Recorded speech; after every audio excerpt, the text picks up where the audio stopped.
नमस्कार, मैं डॉक्टर आनंद। आज के ये जो वीडियो जो बनाया हूँ वो वीडियो खास करके उन मुद्दों को लेके बनाया हूँ जो खास आपकी जो परीक्षा में ज़्यादा सफलता दिला सकती है। इस चीज़ को ध्यान में रखना होगा। जैसे मेरी बात जो शुरुआत हो रही है, इसी चीज़ों को मैं पॉइंट आउट करना चाह रहा हूँ कि रिजल्ट हमेशा विद्यार्थी का नहीं परीक्षार्थी का होता है। यानी इस वर्ड को गौर करेंगे, विद्यार्थी नहीं परीक्षार्थी। मतलब है कि जो परीक्षा के नियमों का पालन करे, जो परीक्षा के लिए अपने आप को अनुरूप बनाए, जितना जल्दी जितना प्रभावशाली बनाए उतना बेहतर हो सकता है। कई चीज़ें आपने देखा होगा कि एक अच्छे विद्यार्थी रिजल्ट नहीं दे पाते, एक समान विद्यार्थी भी अच्छा रिजल्ट देते हैं।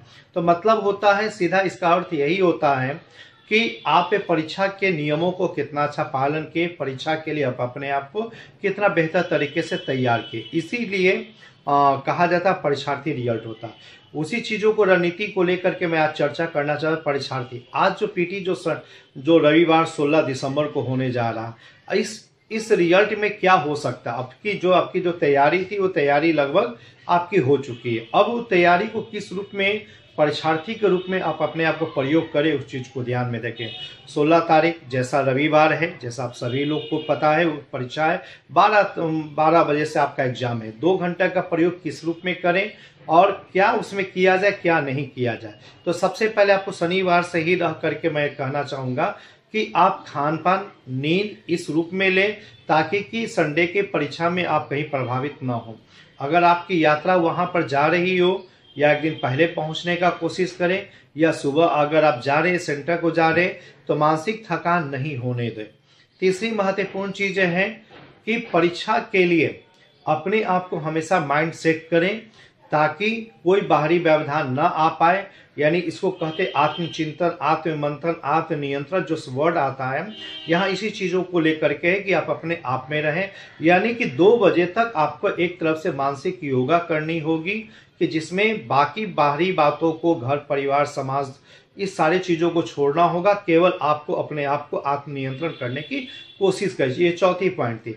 5वीं पॉइंट है कि सेंटर पर हमेशा 1 घंटा पहले पहुंचने की कोशिश करें ताकि आधा घंटा पहले, जैसे रिपोर्टिंग टाइम होता आधा घंटा पहले अंदर कर देता, 15 मिनट आपको पहले रखा जाता। तो ये चीज़ें पहले पहुंचने का कोशिश करें। सेंटर को देख ले, रोल नंबर को मिला लें कि सचमुच आपका सेंटर यही है कि नहीं।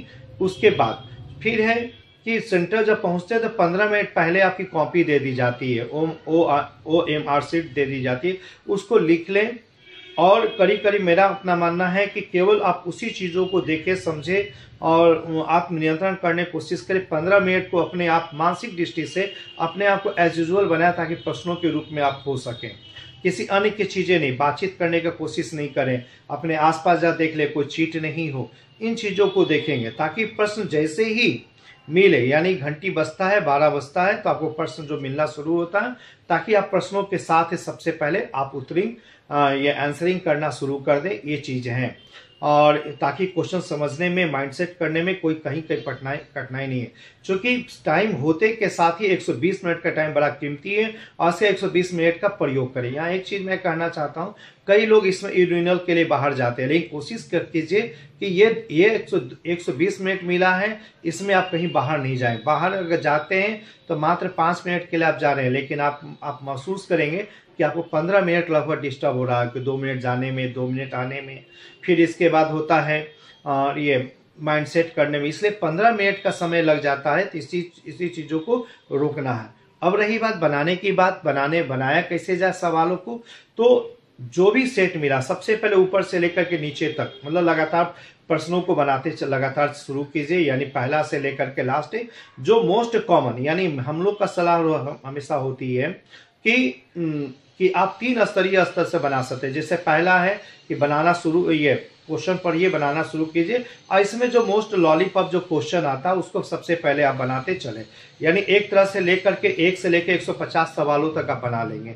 दूसरी चरण जब जस्ट पीछे से शुरू कीजिए, कुछ ऐसे सवाल जो माइंड को दबाव बना सकते हैं, लेकिन उसको आप कहीं ना कहीं थोड़ा सा दबाव बनाए आंसरिंग हो सकता है। दूसरे टाइप का सवाल को उस रूप में बना सकते हैं। तीसरे टाइप का सवाल जो ऐसे है कि काफी ज्यादा दिमागी स्तर पर स्ट्रेस देना पड़ता है, काफी जोर देना पड़ता है, उसके बाद ही वो बन पाएगा, वो तीसरा चरण में संभव हो सकता है, अन्यथा नहीं। लेकिन इस क्रम में ध्यान रखना होगा कि पक्का अगर एक घंटा अगर हो जाता है 1 बजे, चूंकि अपनी घड़ी पर ही आप नियंत्रण करें, अगर 1 घंटा अगर हो जाता है तो आप एक क्वेश्चन ये ओएमआर शीट और क्वेश्चन को लेके आप नंबरिंग करना शुरू कर दें। तो कम से कम पॉइंट को करना ज्यादा बेहतर होगा, हल्का पॉइंट कर लीजिए ताकि कि कहीं कोई गड़बड़ी, 1 नंबर गड़बड़ी का मतलब पूरा का पूरा गड़बड़ी होता। इस पॉइंट्स को लेकर के आप शुरू कर दीजिए। इसी क्रम में कोई तीसरे टाइप का भी जो सवाल आते हैं जो काफी ज्यादा स्ट्रेसफुल होता है, न बनता है नहीं बनता, कभी सुना होता है, कंफ्यूजन होता है, तो उसको आप देख सकते हैं कि आपके पास टाइम कितना बचा है, ऑलमोस्ट है, उसको उसके अनुसार से करना। यानी 3 चरणों का जब पॉइंट आउट कर लेते हैं तो मेरा मानना कि 1 घंटा से लेकर मतलब 15-20 मिनट के अंतर में उसी क्वेश्चन ओएमआर शीट को प्रश्नों पर रख करके, ताकि नीचे का जो बेस होता है वो थोड़ा मोटा हो जाएगा, उसका कलरिंग जल्दी आप मतलब पेंसिल से जो कलरिंग करना होता है वो जल्दी कर ले। यानी कि ताकि आप 100, 120, 130 सवालों तक आप कलर कर सकते हैं, ताकि वार्निंग अगर बचता भी हो तो कम से कम आप मास लेवल तक पहुंच चुके हो आंसरिंग करने। इसके क्रम में जो तीसरा प्रकार सवाल, कुछ सवाल ऐसे होते हैं स्ट्रेस देने पर बन जाते हैं, कुछ सवाल स्ट्रेस देने पर भी नहीं बनते, करेंट है।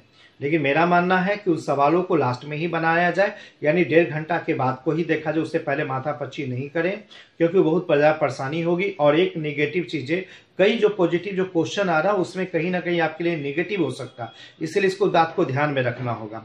1 घंटा मैंने कहा, इस चीज को ध्यान में रखिए, 1 घंटा के बाद ही आप कलरिंग कर लें। तो कई मेरे विद्यार्थी ऐसे मिले जो मुझसे कह रहे हैं कि सर मैंने क्वेश्चन तो काफी ज्यादा बनाया था लेकिन मैंने कलर नहीं कर पाया। हम कहें कि आप परीक्षार्थी सही तौर पर नहीं बन पाए, जो परीक्षा के नियम इसी रूप में था। फिर इसके बाद आप देखते हैं कि चूंकि करेंट टॉपिक है, कुछ फैक्चुअल बेस्ड होता है, उस पर आप तुक्का मार सकते हैं। कई सवाल ऐसे होते हैं जो आपके जो पढ़ाई से काफी ऊपर होती है, काफी हटके होती है, तो ऐसे चीजों को आप रिस्क ले सकते हैं, क्योंकि इसमें कोई निगेटिव मार्किंग तो है नहीं। इसलिए ये चीज मेरा कहना है कि आप वो बातें आप लास्ट में कर सकते हैं। तो ये आपका सही जो विद्यार्थी जो है परीक्षार्थी बनने के लक्षण है।